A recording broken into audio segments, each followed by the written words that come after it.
తేజస్ మొన్న దెబ్బతిన్నది గదా! ఆ పైలట్ కూడా చనిపోయారు గదా! దుబాయ్ ఎయిర్ షోలో. ఆహ్, అది మొత్తం ఇంతవరకు దాని చరిత్రలో 28 ఏళ్లలో 2 ప్రమాదాలు జరిగాయి. F-16లు, రఫెల్‌లు ఇట్లాంటన్నిటికి గూడా పదుల సంఖ్యలో ప్రమాదాలు జరిగినాయి. కానీ దీని మీద ఎక్కువ విష ప్రచారం చేశారు. అయితే తాజాగా తేజస్ ఎంకే 1ఏకి సంబంధించి అన్ని రకాలైనటువంటి ట్రయల్స్ పూర్తి చేశారు.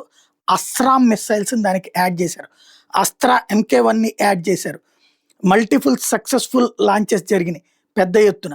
అదే సందర్భంలో ఐఏఎఫ్ దీనికి సంబంధించినటువంటి పరిశోధనలు, పరీక్షలన్నీ పూర్తి చేసి ఇప్పుడు ట్రయల్ నిన్న కాశ్మీర్‌లో గూడా దాని ద్వారానే తేజస్‌ని ఇంకో పక్కన రఫేల్ చెక్ చేశారనమాట.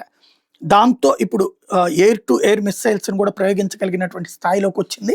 రాబోయేటటువంటి రోజుల్లో తేజస్ అనేటటువంటిది ఒక గేమ్ చేంజర్ అన్నది ప్రూవ్ చేసుకుంటోంది ఇండియన్ ఎయిర్ ఫోర్స్.